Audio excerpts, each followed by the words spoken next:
अब बदलाव आएगा और भूज से इस मर्तबा मजलिस इत्तेहादुल मुस्लिमीन का उम्मीदवार चुनकर विधानसभा में जाएगा।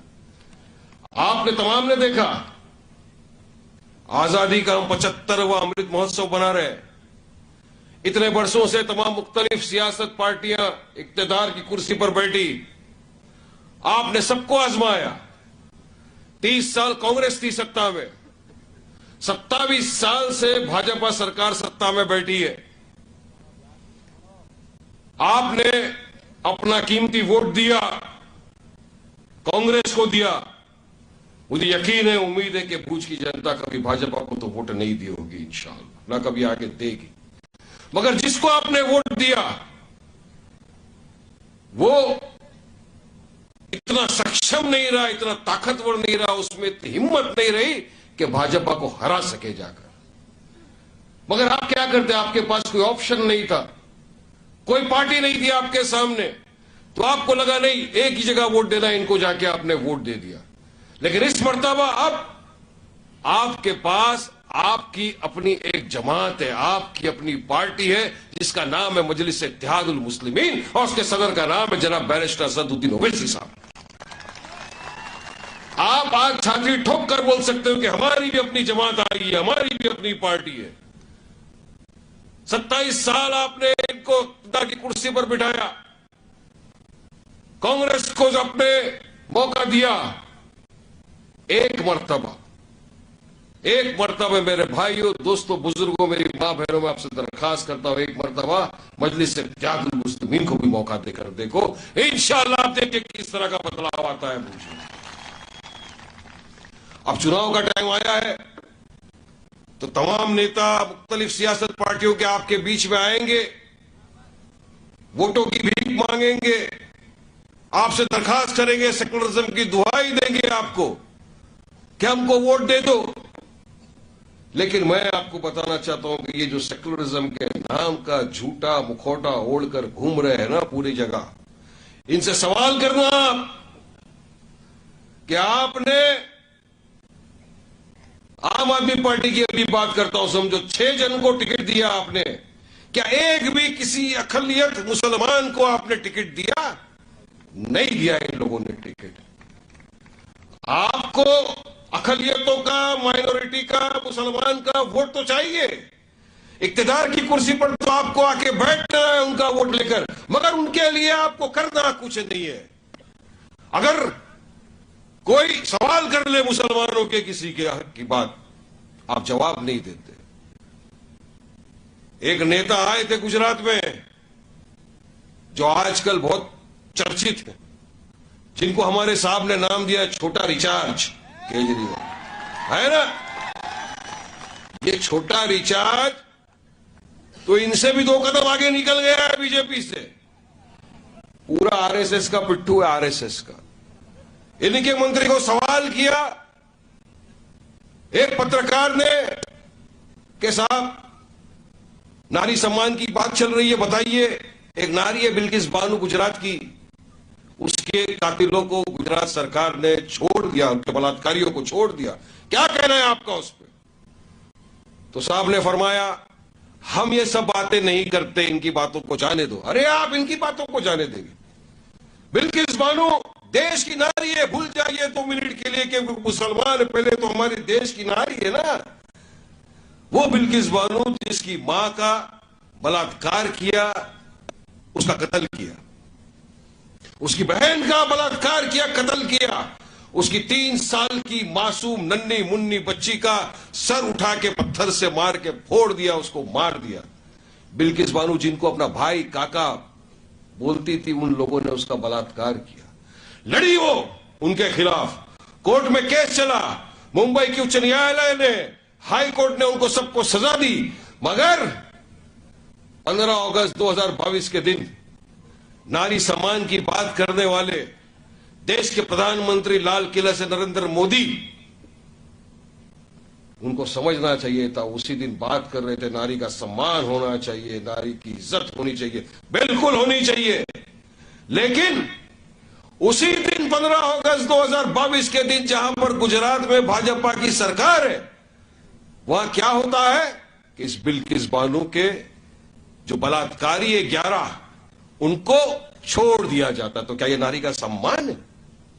वो हाथ जोड़ जोड़कर गुहार लगा रही है कि इनको मत छोड़ो, हमारा रहना यहां पे दुश्वार हो जाएगा, इनको, ये बलात्कारियों को, ये खूनी दरिंदों को सलाखों के पीछे डालो। मगर कोई सुनवाई नहीं किसी की, कोई उस पर बात करने के लिए तक तैयार नहीं है। लेकिन अगर नारी सम्मान के लिए भी कोई खड़ा हुआ, कोई उसके हक की लड़ाई के लिए मैदान में उतरा, हर शोबे में जिसने उसकी हक की बात की, तो कोई और नहीं, आपका मेरा सदर बैरिस्टर असदुद्दीन ओवैसी। क्योंकि डरने और घबराने का नाम मजलिस इत्तेहादुल मुस्लिमीन नहीं है। असद साहब को चीफ मिनिस्टर या प्राइम मिनिस्टर बनने का कोई शौक नहीं है। अल्हम्दुलिल्लाह, अल्लाह सुब्हानहू व तआला ने देश के वजीर आजम प्राइम मिनिस्टर से ज्यादा इज्जत से नवाजा है उनको। तो क्यों फिर इतनी दूर, हजारों किलोमीटर दूर आपके बीच में आए? इनकी भी आपकी मेरी तरह फैमिली है, बच्चे है, बीवी है, घर है, 2 टर्म के एमएलए रह चुके हैं, 4था टर्म है मेंबर ऑफ पार्लियामेंट का। इतना काम किया अल्हम्दुलिल्लाह तेलंगाना के अंदर कि अगर घर में बैठ जाए, खाली पर्चा भर के आए, तो सामने वाले की डिपॉजिट कटर हो जाती है अल्हम्दुलिल्लाह। इस तरह से जीते हैं वहां पर। कोई नेता लीडर बनने का शौक नहीं है, मगर आए आपके बीच में आपका पॉलिटिकल एम्पावरमेंट करने, आपको अपना हक दिलाने, आपके इंसाफ की लड़ाई लड़ने। क्योंकि उनका भी यह मानना है कि आज भूज की जनता, कच्छ की जनता ये बोलती है, चाहती है कि आइए असद साहब ऐसा गद्दावर नेता पैदा करके यहां से जिताकर भेजे विधानसभा में, जो जाए, हक बयानी करे, हमारे लिए लड़े, हमारे इंसाफ की बात करे। ऐसा कोई नेता बना के भेजिए यहां से असद साहब। ये लेकर आपके बीच में आए हैं ताकि आप में से कोई नेता को चुनकर विधानसभा में भेजे। क्योंकि आज तक आपने जिन लोगों को चुन चुन के भेजा, वो तो बहरे गूंगे निकले ना, बहरे गूंगे। विकास तो कुछ नहीं हुआ। रन ऑफ कच्छ का क्या बोलते हो उसको, नमक को रन बना दिया। काम क्या किया आपके लिए? कितने अस्पताल बना दिए बताइए मुझको यहां पर कच्छ के अंदर, कितने स्कूलें बना दिए बता दीजिए मुझको यहां पर। लेकिन यही था असद साहब का इंटेंशन कि हम जाएंगे कच्छ के अंदर, हमको यहां पे विकास भी करना है, स्कूल बनानी है। जो आप तेलंगाना के अंदर आके देखिए, हमको लोग पूछते हैं आप क्या करेंगे वारिस भाई गुजरात में जाकर, क्या क्या है आपने। मैं उनको बोलता हूं आप यार जरा बाजू में बैठ, समझाता हूं तेरे को 10 मिनट के अंदर, तेरा भी अक्ल ठिकाने आ जाएगी। यकीन मानिए, मैं इनको दावत देता हूं, चलो मेरे पैसे से टिकट लेके तुमको लेके चलता हूं तेलंगाना में और दिखाता हूं कि ओवैसी ब्रदर्स ने क्या किया है, मजलिस इत्तेहादुल मुस्लिमीन ने क्या काम किया है। आज हमारे पास स्कूलें जिसमें 16,000 बच्चे तालीम हासिल करते हैं, जिसमें सिर्फ मुसलमान के नहीं, हमारे हिंदू भाई बहनों के, दलित भाई बहनों के, सिख क्रिश्चियन तमाम के बच्चे तालीम हासिल करते हैं। और एकदम समझ लिए मुफ्त टाइप है वो स्कूल, हाई क्लास स्कूल। क्या ऐसा किसी ने कभी भूज के अंदर बनाया? आपके यहां पे बनाया क्या? अरे जोर से बोलो, नहीं बनाया। इनको जाना चाहिए कान तक बात। अरे पेट में खाना होना है ना, भूख तो नहीं लगाए ना, बिंदास बोलो। डरने का जरा भी नहीं, आवाज जाना चाहिए दिल्ली तक। झंझोड़ के रख दो अपनी आवाज से दिल्ली को। ओवैसी हॉस्पिटल, ऐसा अस्पताल आपने देखा नहीं होगा पूरे गुजरात के अंदर। किसने बनाया? ओवैसी ब्रदर्स ने, मजलिस इत्तेहादुल मुस्लिमीन ने, जहां पर इलाज गरीबों का पूरा मुफ्त के अंदर। तो यहां जीत जीत के लोग आते हैं, वो सिर्फ अपनी तिजोरी भरने में यकीन रखते हैं। लेकिन मजलिस इत्तेहादुल मुस्लिमीन का जब एक सिपाही जीतता है, तो वो सिर्फ आवाम की काम करने के लिए, आवाम की खिदमत करने के लिए आगे आता है। क्योंकि हमारा एक ही हाई कमांड है, हमको किसी हाई कमांड को जवाब नहीं देना। हमारा हाई कमांड है अल्लाह सुब्हानहू व तआला, जिसने पूरी कायनात बनाया। अगर अल्लाह की मर्जी से कोई जीतता है मजलिस का, तो उसका काम बनता है कि वो काम करे, लोगों के बीच में रहे और जो जो वादे हम करते हैं हम पूरा करने में मानते हैं। हमारा वर्क ही हमारी पहचान है, काम ही हमारी पहचान है। ये मुद्दा लेकर आपके बीच में आया, ये इरादा लेकर आपके बीच में आया है। कोई हमको इज्जत में इजाफा नहीं चाहिए असद साहब को भी। अरे अब तक तो पूरा देश मोहब्बत कर रहा था असद साहब से, इतनी लैला असद साहब सबकी कि हर इंसान मोहब्बत करने लगता है। अब तो पत्थरों को भी असद साहब से प्रेम होने लग गया है। पत्थर भी इंतजार करते हैं ट्रैक पे कि अभी एक ट्रेन आएगी जिसमें असद ओवैसी साहब बैठे होंगे।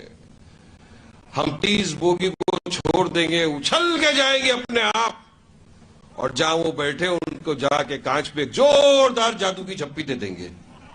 अब तो पत्थरों को भी मोहब्बत हो गई तो आवाम की तो बात ही अलग है।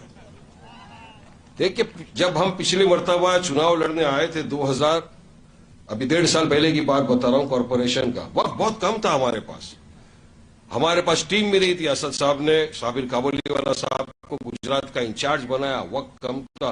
उस कम वक्त में भी मेहनत करके 30 कैंडिडेटों को खड़ा किया। मजलिस इत्तेहादुल मुस्लिमीन के 30 नुमाइंदे खड़े हुए। यकीन मानिए 30 में से 23 कॉरपोरेटरों को जिताकर गुजरात की अवाम ने ऐवान बलदिया के अंदर भेजा है। ये मोहब्बत दिखाई है गुजरात की अवाम। तो अगर इतने कम वक्त में गुजरात की अवाम 30 कॉरपोरेटर को जिता सकती है, तो आज तो माशाल्लाह आपके सामने पूरा के पूरा मजलिस का काफिला है। क्या आप कच्छ भूज से अपने किसी भाई, अपने बेटे, अपने बच्चे को जिसको मजलिस इत्तेहादुल मुस्लिमीन टिकट दे, जिसको उम्मीदवार बनाए, तो क्या उसको जिताने की ताकत नहीं रखते? आप लोग रखते हैं ना ताकत। आपके 1 तारीख को चुनाव होना है। मजलिस का निशान है पतंग। पतंग के बहर पर जाइए, पतंग के बटन पे इतनी बार दबाइए कि 1 तारीख को पूरे भूज के अंदर सिर्फ हरी पतंग दिखना चाहिए। अगर वाकई में आप चाहते हो कि भूज का डेवलपमेंट हो, भूज के अंदर इंसाफ मिले, भूज से अपना भाई, अपना बेटा एक जीत कर जाए विधानसभा के अंदर, तो आप सबको एक होना पड़ेगा, इत्तेहाद पैदा करना पड़ेगा, मुत्तहीद होना पड़ेगा। हम में क्या होता है, हमेशा देखा जाता है कि नहीं, एक चला गया इस तरफ, एक चला गया उस तरफ, एक की मानसिकता नहीं मैं इसके साथ जाऊंगा। नहीं मेरे भाइयों, दोस्तों, बुजुर्गों, अजीज साथियों, आज वो वक्त नहीं रहा। आज एक होने का वक्त आया है। आज संविधान के दायरे में रहकर अपनी बात रखने का वक्त आया है। वही संविधान ने आपको अधिकार दिया है, राइट टू वोट, वोट का। ये सबसे बड़ा आपके हाथ में हथियार है, सबसे बड़ा आपके हाथ में पावर है, वोटिंग का पावर। इस वोटिंग के पावर से आप अपने आने वाले बच्चे के मुस्तकबिल को संवार सकते हो। अपनी मर्जी के उम्मीदवार को आप जिता सकते हो इस वोटिंग का पावर का इस्तेमाल करके।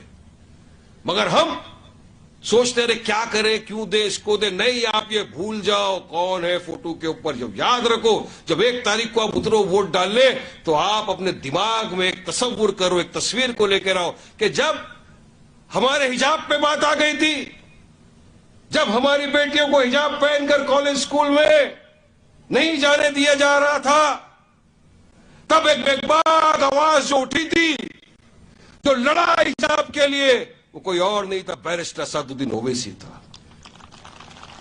तसव्वुर करिए उस चेहरे को। जब CNRC पे बात आ गई, तब ये तमाम कथित सेक्युलर पार्टियां मुंह दबा के बैठ गए थे, कोई नहीं था। मर्द मुजाहिद वाकई में पूरे पार्लियामेंट के अंदर सबके सामने काले कानून का बिल फाड़ के फेंक दिया। हमारे लिए वो कोई और नहीं था, अपना कायद बैरिस्टर असदुद्दीन ओवैसी।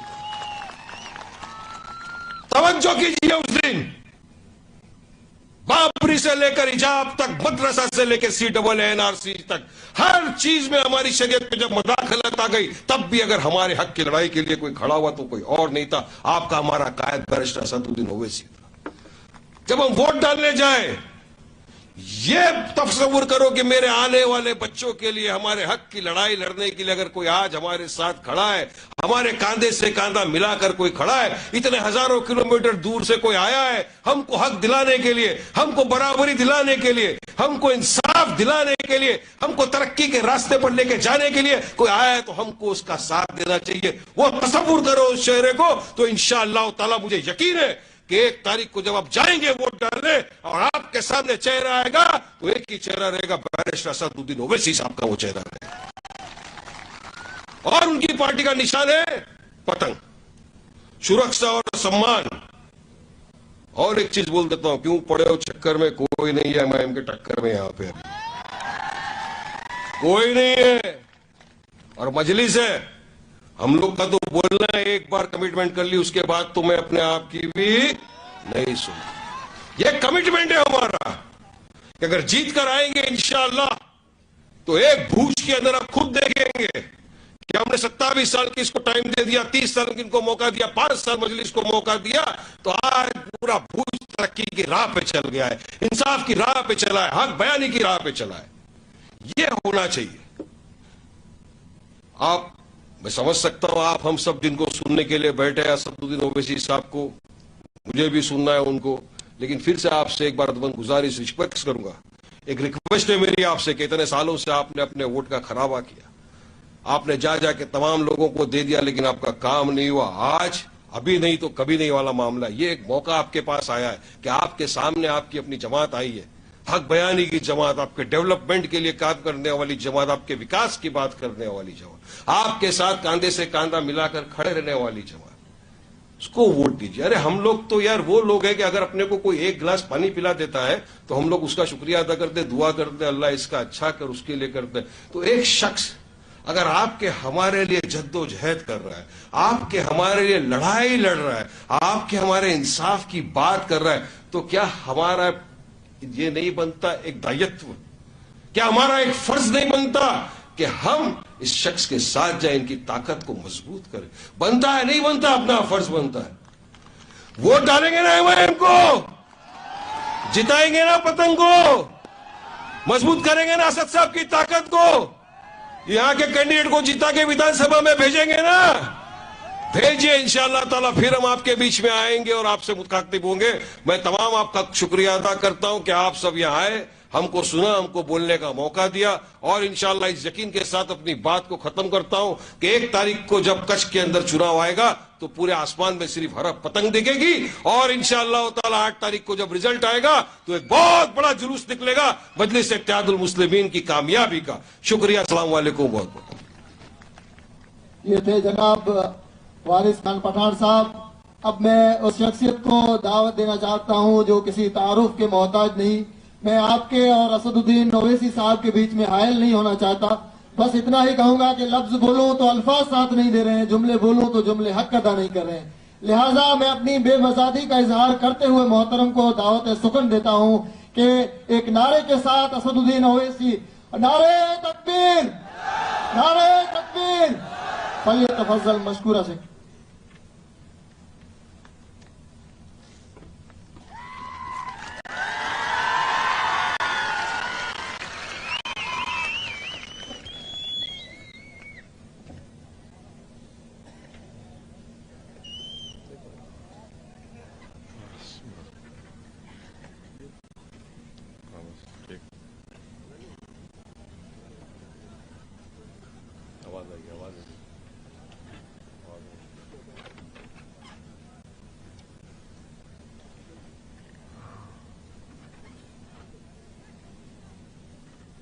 बिस्मिल्लाहिर्रहमानिर्रहीम। अस्सलामु अलैकुम वरहमतुल्लाहि वबरकातुहू। शहनशीन पर डाइस पर तशरीफ फरमा मोहतरम जनाब सुल्तान शाह बावा साहब, सैयद अब्दुल्ला जिलानी साहब, मेरे भाई जनाब हिरजी भाई सिज्जू साहब जो बीएमपी के नेशनल वाइस प्रेसिडेंट हैं, इब्राहिम साहब, शकील समा साहब, मुंबई से तशरीफ लाए मजलिस इत्तेहादुल मुस्लिमीन के साबिक़ रुकनी असम्बली मोहतरम जनाब वारिस पठान साहब और मेरे तमाम मजलिस पार्टी के रुफ़ा, अराकीन, मौजूद हाज़रीन इकराम, बुजुर्गान मिल्लत, मेरे नौजवान साथियों, मेरी इज़्ज़तदार माँ और बहनों, मैं सबसे पहले आप तमाम का बेहद शुक्रिया अदा करता हूं कि आपने अपना कीमती वक्त निकालकर आज के इस जलसे में आपने शिरकत की। आपका बेहद शुक्रिया। ये अल्लाह का बड़ा फजल करम है कि अल्लाह सुब्हाना व तआला ने मुझे दोबारा इस बन्नी पश्चिम की सरजमीन पर आने का मौका दिया, और अल्लाह का बड़ा फजल करम है कि दूसरी मर्तबा भी जब मुझे मौका मिला, एक बहुत बड़ी तादाद में, हजारों की तादाद में आपने इस जलसे में शिरकत की।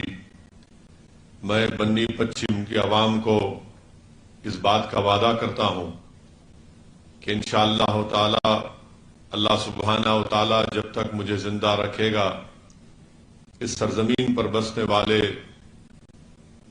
चाहे वो गरीब हो, मजलूम हो, मैं आपकी बात करता आया हूं, आपकी बात करता रहूंगा। आपकी इंसाफ की लड़ाई, ये आप इसमें अकेले नहीं है, मैं और हमारी पूरी पार्टी आपके साथ खड़ी है।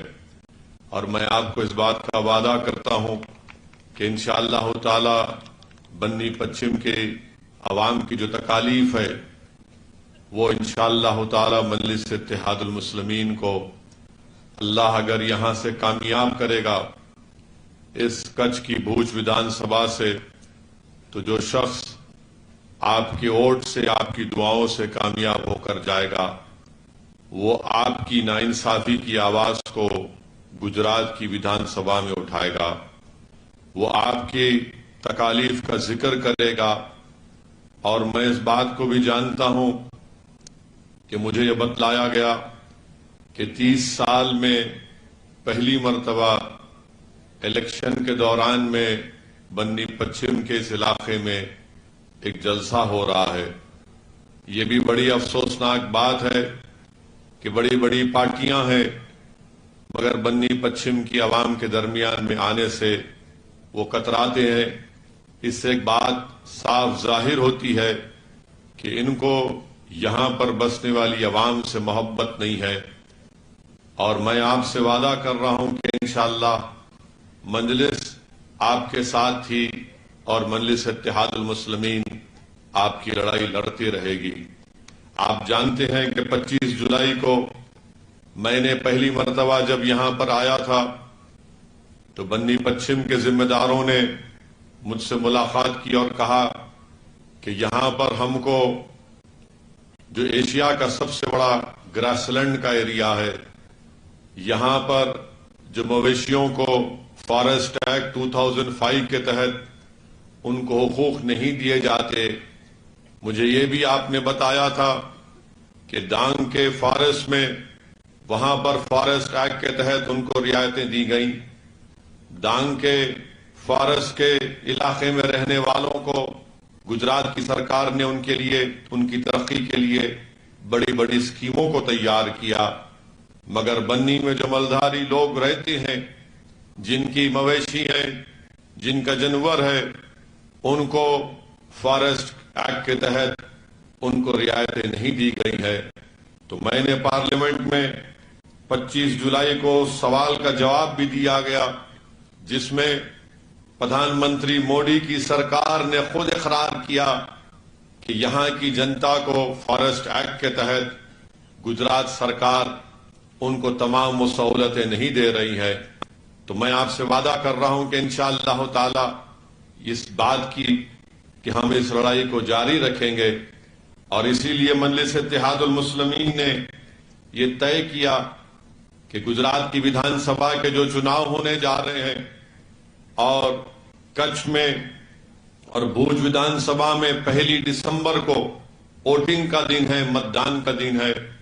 और आपकी लड़ाई लड़ने के लिए, आप तमाम मजलूमों के मसाइल को हल करने के लिए मजलिस इत्तेहादुल मुस्लिमीन ने तय किया है कि यहां की विधानसभा से, भूज की विधानसभा से मजलिस इत्तेहादुल मुस्लिमीन ने तय किया है कि इंशाअल्लाह ताला मेरे छोटे भाई मोहतरम जनाब शकील समा साहब यहां से मजलिस के उम्मीदवार रहेंगे।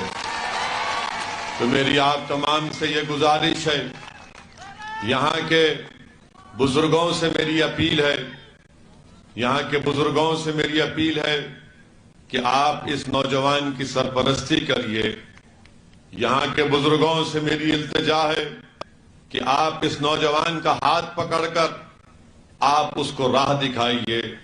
मेरी यहाँ के बड़े जिम्मेदारों से अपील है कि आप इस नौजवान के सर पर हाथ रखिए, इसके लिए दुआ करिए, ताकि ये जब कामयाब हो जाएगा तो वो इंशाअल्लाह यकीनन उन बुजुर्गों के ख्वाबों को पूरा करने की कोशिश करेगा।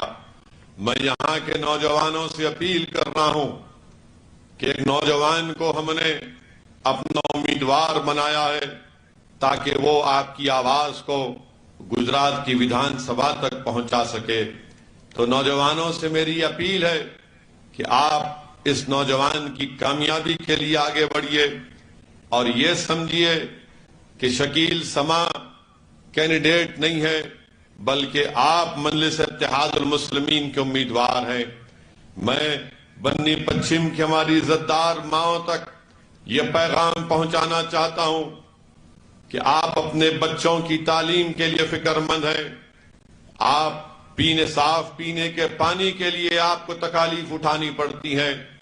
मैं आपसे अपील कर रहा हूं कि आप मजलिस के उम्मीदवार जनाब शकील समा साहब को कामयाब करिए, मजलिस के हक में अपना वोट दीजिए।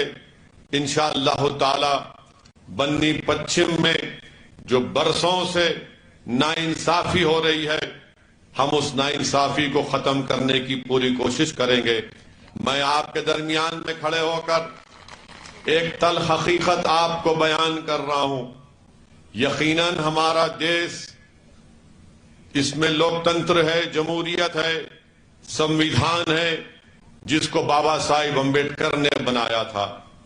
और बाबा साहिब अम्बेडकर ने जब संविधान और उस मुल्क के आइन को, कॉन्स्टिट्यूशन को बनाया, तो बाबा साहब ने हम तमाम मजलूमों को, कमजोरों को एक पैगाम दिया कि संविधान तो मैंने बना दिया, मगर इस आइन में, इस कॉन्स्टिट्यूशन में जो हुकूक और हक की मैंने बात लिखी है, अगर आपको उसको हासिल करना है, अगर आपको भारत के आइन में जो बात लिखी गई, उसके प्रियम्बल में, उसके तमहीद में, जिसमें लिखा गया कि लिबर्टी यानी आजादी, इक्वालिटी यानी मसावात, जस्टिस यानी इंसाफ, और फिर बात हुई भाईचारगी की।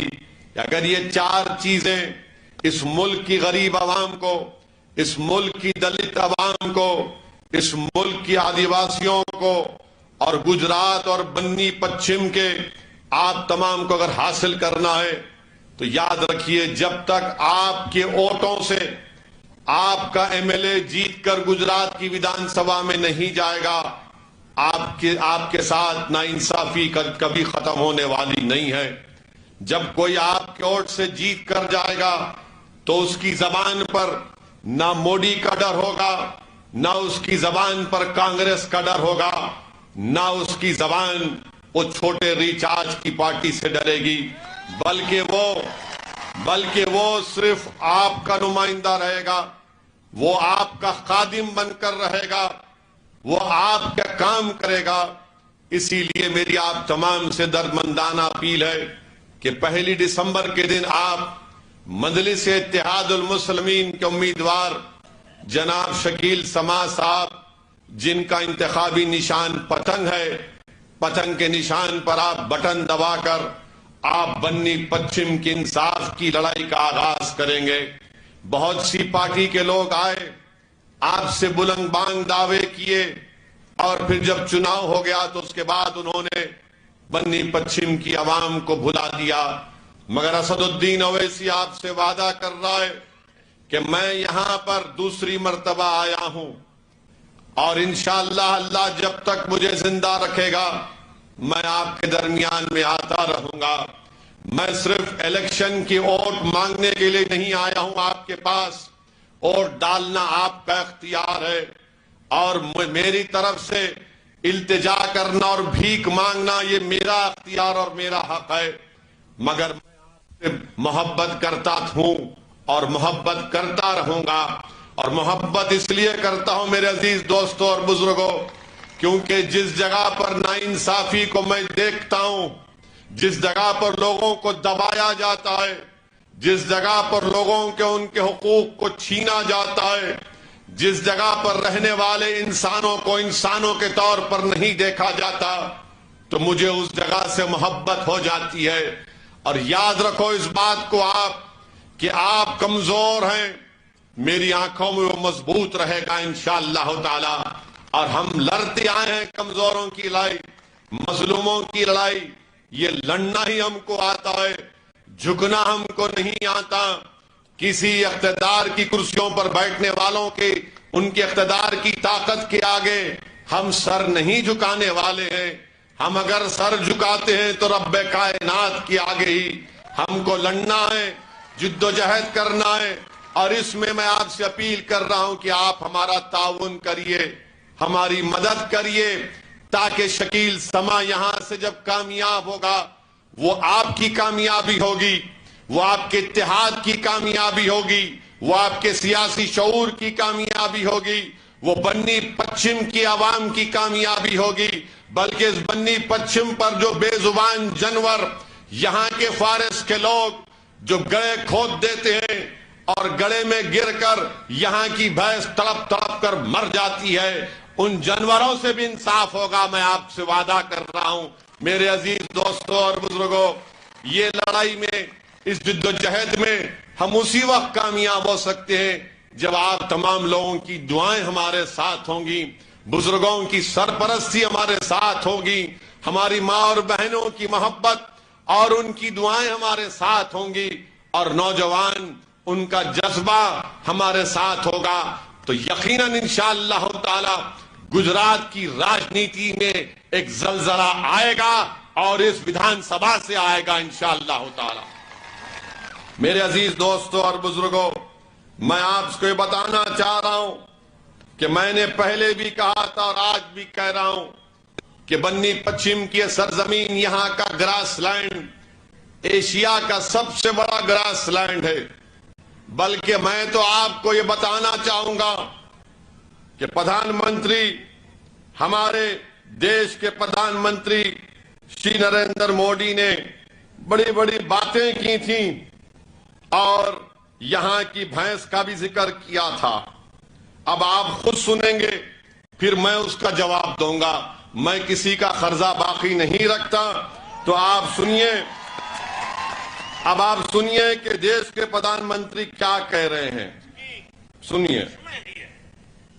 यहाँ कचपी बन्नी भैंस, ये हमारी बन्नी भैंस तो दुनिया में अपना नाम कमा रही है।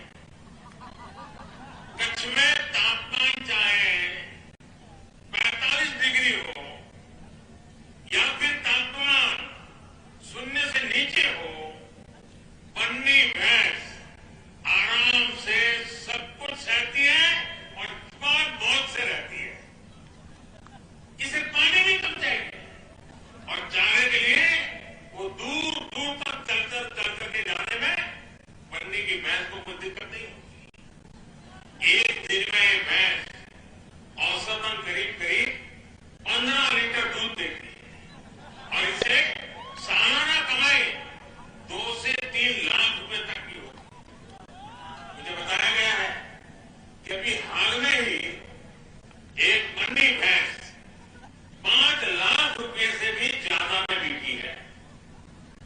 देश के और लोग सुनते होंगे, उनको आश्चर्य होगा, बन्नी की भैंस 5 लाख रुपया, यानी जितने में 2 छोटी कार खरीदे इतने में बन्नी की एक। ये 2 मिनट की तकरीर इनकी। अब आप बोलिए लंबा लंबा कौन छोड़ते हैं? देश के प्रधानमंत्री हैं और बोल रहे हैं कि बन्नी की भैंस 5 लाख में 45 डिग्री में भी दूर दूर जाकर अपना चारा खुद खा लेती है और 15 से 20 लीटर दूध देती है। प्रधानमंत्री को यह सुनना और समझना चाहिए यहां की जनता उन भैंसों को पालती है, उन भैंसों को बड़ी इज्जत देती है। प्रधानमंत्री, आपने उन भैंसों के खाने का चारा छीन लिया। आपकी सरकार ने फॉरेस्ट एक्ट में उनको कोई रियायत नहीं दी। डांग के फॉरेस्ट में तो आपने फॉरेस्ट एक्ट 2006 का 5 का निकाल दिया, मगर बन्नी पश्चिम की जनता को आप भूल गए।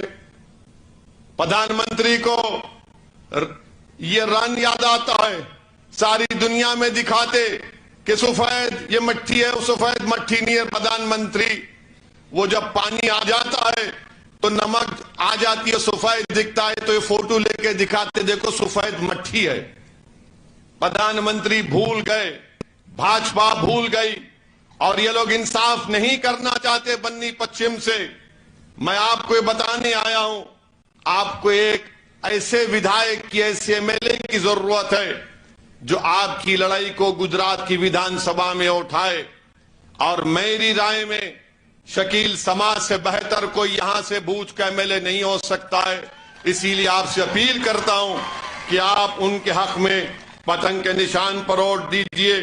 प्रधानमंत्री ये भी जानते होंगे कि फॉरेस्ट वाले गड़े खोदते ना, फॉरेस्ट वाले आपकी भैंस गिरती है उसमें।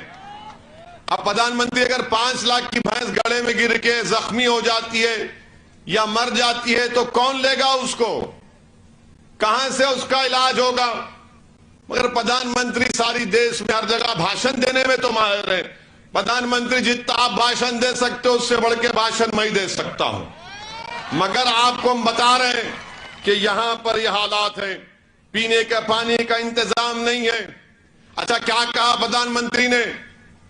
अभी सुना आपने 4-5 दिन पहले गुजरात को मैंने बनाया, कहा था ना? तो बन्नी पश्चिम में पीने का पानी आपको मिला? नर्मदा से मिला आपको पीने का पानी? फिर गुजरात क्या बनाया प्रधानमंत्री आपने? प्रधानमंत्री को हम बताना चाहेंगे कि अगर एक पानी का टैंकर लाना है जानवर को पिलाने के लिए प्रधानमंत्री, तो 1200 रुपये देना पड़ता पानी के टैंकर के लिए। अब 15 लीटर दूध अगर बेच भी दिए तो कितना कमाएगा? 15 लीटर दूध बेचो और एक टैंकर खरीदो। क्या सौदा कर रहे हैं प्रधानमंत्री आप? वाकई में आपने गुजरात को बनाया लूटने के लिए से गरीबों से। मेरे अजीज दोस्तों और बुजुर्गों, फिर आप जानते हैं कि यहां पर एक जमाना था, बड़े बड़े लोग यहां पर आते थे, मगर अब आप देख रहे हैं कि इस रेगिस्तान के बड़े इलाके को केमिकल जोन बनाने के लिए यहां पर शकील समा ने मुझे बताया कि कोई फैक्ट्री है, क्या सोलारिस नाम की, और उसमें भी नौकरी मुकामी लोगों को नहीं मिलती है। मेरे अजीज दोस्तों और बुजुर्गों, खावड़ा में अस्पताल कहां है नहीं मालूम हमको, और एक सरकारी अस्पताल में ना एक्सरे का इंतजाम है, ना अस्पताल में लेबोरेटरी है, मगर प्रधानमंत्री कहते मैंने गुजरात को बनाया है। अगर मासूम बच्चा पैदा होता है तो 70, 50, 60 किलोमीटर दूर भूज है, वहां पर ले जाना पड़ता है।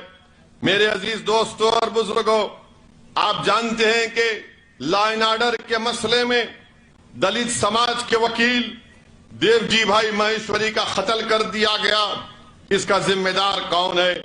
मेरे अजीज दोस्तों और बुजुर्गों, ये एक तारीखी सरजमीन है, ये एक तारीखी सरजमीन है। जब मुल्क में पार्टीशन हुआ तो यहीं के एक बुजुर्ग ने, मौलाना अब्दुल रहीम पश्चिमी ने जो रोल अदा किया, वो सुबह क़यामत तक कोई उनकी कुर्बानी को नहीं भूल सकेगा इंशाअल्लाह ताला। और जो लोग अल्पसंख्यक समाज को वो पड़ोसी मुल्क और जिना से जोड़ते हैं, हम उनको बताना चाह रहे हैं कि तुम अपने दिमाग का इलाज करा दो। हम मौलाना अब्दुल रहीम पश्चिमी के जानशीन है, हम उसके जानशीन नहीं है, ना हमारा उससे कोई सरोकार है।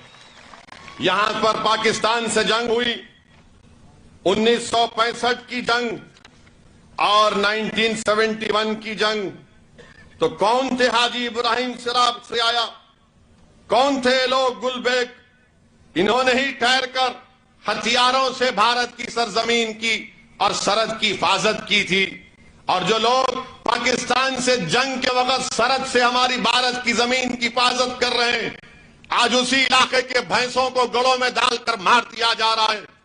आज जिन्होंने अपनी जानों पर खेलकर भारत की जमीन की हिफाजत की, दोबारा करेंगे अगर जरूरत पड़ेगी तो। मगर क्या हो रहा है यहां पर रहने वाले कौन है? और रहने वालों के नाम के ऊपर, उनकी जबान के ऊपर, उनकी तहजीब के ऊपर उनसे नाइंसाफी की जा रही है। मेरे अजीज दोस्तों और बुजुर्गों, याद रखिए, हमारी जमहूरियत की तल्ख हकीकत एक ही है कि आपकी आवाज होगी तो आपके वोटों से होगी। अगर आपके वोटों से आपका नुमाइंदा नहीं जीतता है तो फिर आपकी कोई सुनने वाला नहीं है। जब तक आप यहां मुत्तहिदा तौर पर अपना एक एक वोट मजलिस के उम्मीदवार शकील समा के हक में देकर आप उनको कामयाब करेंगे तो मैं आपसे गारंटी ले रहा हूं कि गुजरात की विधानसभा में आप यहां तक आवाज सुनेंगे। अगर असदुद्दीन ओवैसी दिल्ली में बैठकर 25 जुलाई को आपके लिए जमीन के मसले पर आवाज उठाता है तो उसकी कोशिश को आपने यहां पर सुना। और जब शकील समा गुजरात की विधानसभा में आपकी लड़ाई लड़ेगा तो आप सुनेंगे। आप शकील समा को कामयाब करिए। मैं भाजपा हुकूमत को यह बता रहा हूं कि इलेक्शन का चुनाव जरूर है, मगर याद रखो, अगर इस बन्नी पश्चिम की सरजमीन पर बसने वालों से ऐसा ही नाइंसाफी की जाएगी तो तैयार हो जाओ भाजपा वालों। हम रोड पर निकल कर आएंगे, भैंसों के साथ निकल कर आएंगे। यहां नहीं आएंगे, हम उस जगह पर आएंगे जहां पर मुख्यमंत्री का घर होगा और वहां पर आकर हम तुम्हारे घर का घेराव करेंगे। हम नाइंसाफी के साथ जिंदा नहीं रह सकते। हमको इंसाफ मिलना चाहिए। इस सरजमीन पर बसने वाले बच्चों को स्कूल मिलना चाहिए। 40% हमारी बच्चियां स्कूल को नहीं जाती हैं। कौन जिम्मेदार है इसका? हमारे बच्चों को पढ़ना लिखना, उनको पढ़ाना चाहते हैं। कौन सा ऐसा मां बाप होगा जो नहीं चाहता कि उसका बेटा और बेटी पढ़ लिख कर आगे बढ़े? मगर स्कूल नहीं खोले जाते और सिर्फ दिल फरेब बातें की जाती हैं।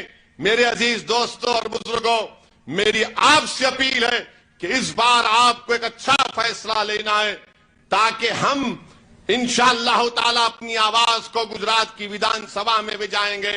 27 साल से कांग्रेस पार्टी बीजेपी को नहीं हरा पा रही, 27 साल से। और अभी शकील समा ने अपनी तकरीर में कहा कि 2017 में आदम चक्की साहब को किसने हराया था? किसने हराया था आदम चक्की साहब को? आप तो वोट दिए ना आदम साहब को, दिए ना? कितनों ने दिया? हाथ उठाओ। अब आप बताओ कि 14,000 वोट से कैसे हार गए? मैं तो नहीं लड़ा था। ये कांग्रेसी बोलेंगे ओवैसी आया है, ओवैसी आया है। अरे ऐसा बोलते जैसा कोई घर में दामाद आता है। अरे आपका वोट, कांग्रेस का वोट उनके आदम साहब को नहीं मिला और किसको मिला? अब जो बीजेपी के विधायक हैं उनको मिला। तो बताइए फिर हार किसकी वजह से होती है? कांग्रेस आकर सिर्फ यही बोलेगी देखो भाजपा को हराना है। हम भी कह रहे हैं भाजपा को हराओ, मगर याद रखो मैं भाजपा को हराने के लिए अब अपने आप को मारने को तैयार नहीं हूं। मैं जिंदा रहना चाहता हूं, मुझे भी ताकत मिलनी चाहिए।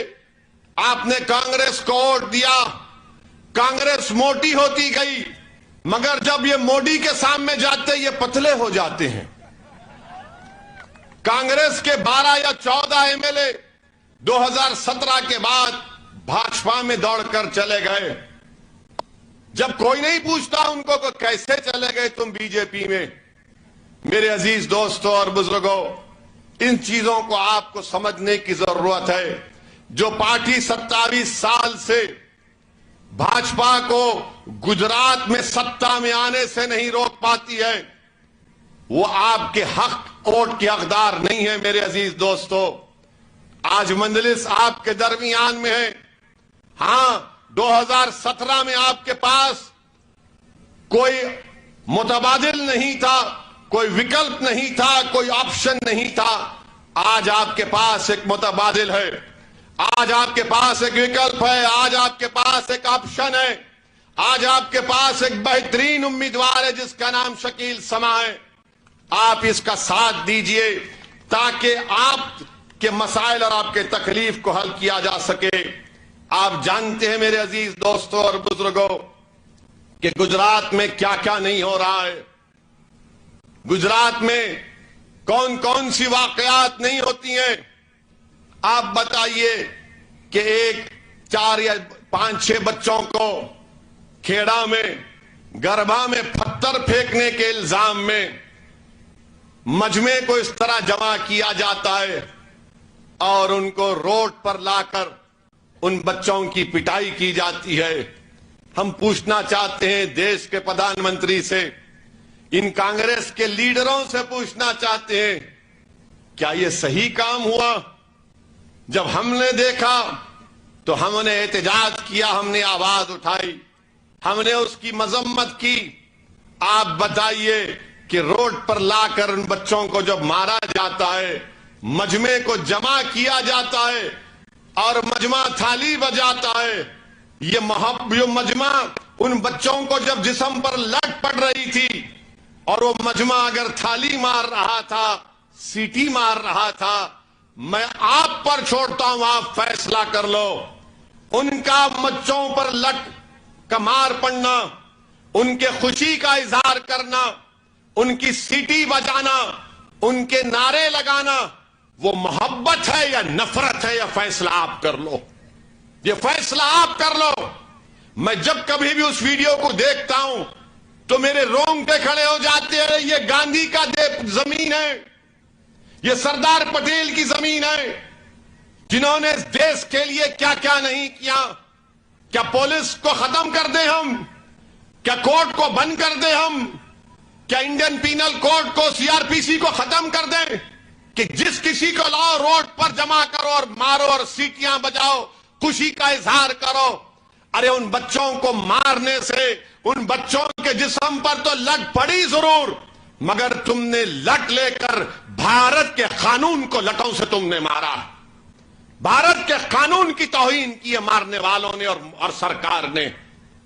मुझे आज भी समझ में नहीं आता कि उन बच्चों पर क्या गुजरी होगी, उन बच्चों पर क्या गुजरी होगी, उन बच्चों के मां बाप पर क्या गुजरी होगी। कहां है मेरी इज्जत? कहां है मेरी इज्जत? कौन उनकी इज्जत की लाज रखेगा? यह बात इसलिए मैं कह रहा हूं क्योंकि 1999 22 सितंबर को मैं एमएलए था, मेरे ही विधानसभा में वहां की पुलिस ने मुझे भी लठों से मारा था, रोड पर मारा था। एक नहीं 4 पुलिस वालों ने मिलकर मुझ पर लटें बरसाई थी। मेरे सर पर 10 या 12 टाके लगे थे, जिस्म का कोई ऐसा हिस्सा नहीं था जहां पर पुलिस की लट मुझ पर नहीं पड़ी थी। मेरे अजीज दोस्तों, मैं तकलीफ जानता हूं, मैं वो तड़प जानता हूं, इसलिए उन बच्चों के बारे में कह रहा हूं। मैंने कई रात तक नहीं सो सका जब नजारे मुझे याद आते थे कि कैसे एक एमएलए को रोड पर मार रहे थे। और मेरे मरहूम वालिद उस वक्त उन्होंने मुझसे कहा कि तुमको जो मारा गया है, याद रखो अल्लाह की लाठी में आवाज नहीं होती है। जो हुकूमत तुम पर हमला की है, उस वक्त चीफ मुख्यमंत्री चंद्रबाबू नायडू थे।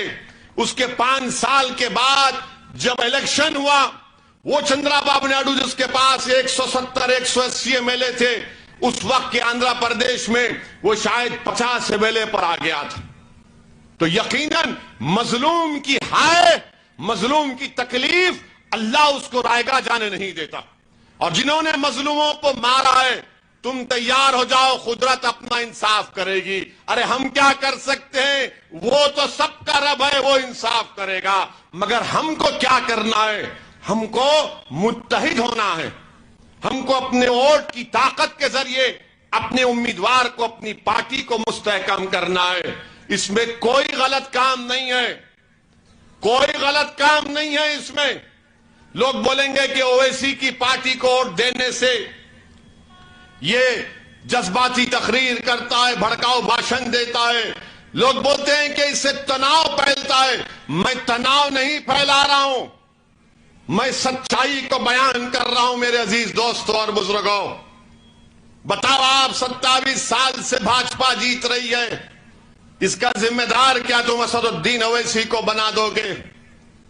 तुम बोलते हो कि मैं खड़े होने से फुला होता है। अरे बताओ कांग्रेसियों, तुम्हारा वो नौजवान जो पूरे भारत में चल रहा है मगर गुजरात में नहीं चल रहा है, वो अमेठी में हार गया, अपने आबा-ओ-अजदाद की सीट नहीं जीत सका। क्या मैं था वहां पर? क्या मेरी पार्टी ने इलेक्शन लड़ा था? नहीं लड़ा था।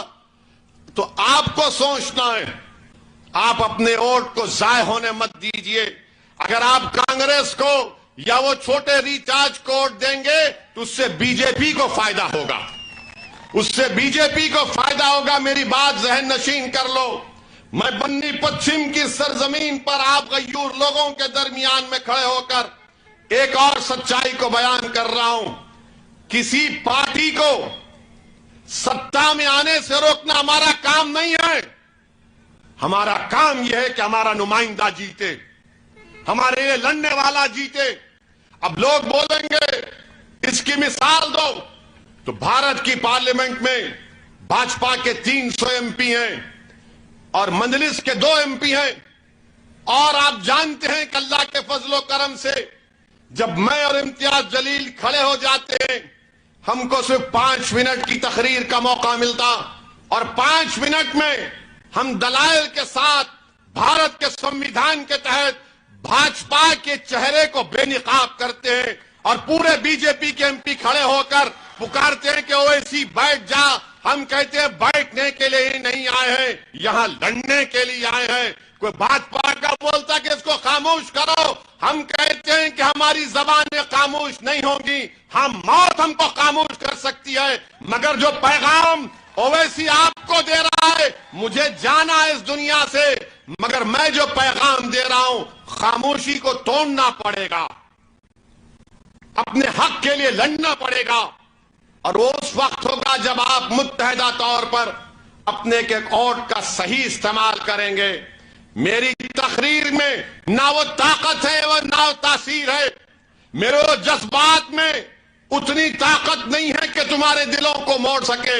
मगर मैं तो सिर्फ यही उम्मीद करता हूं कि अल्लाह आपके दिलों को, इस दुनिया को बनाने वाला अगर आपके दिलों में मंजलिस की मोहब्बत को डालेगा तो यकीनन यहां से शकील समा की कामयाबी होगी और दुनिया की कोई ताकत उसको रोक नहीं पाएगी इंशाअल्लाह ताला। तो मेरे अजीज दोस्तों और बुजुर्गों, ये चंद गुजारिशात मुझे आप तक रखना था। आप देख रहे हैं कि बिल्किस बानो का भी एक मसला है। मुझे अब तक समझ में नहीं आया कि कैसे भाजपा और ये छोटी रिचार्ज पार्टी के लोग एक लफ्ज बिल्किस बानो के ऊपर नहीं बोलना चाहते, एक लफ्ज नहीं बोलना चाहते।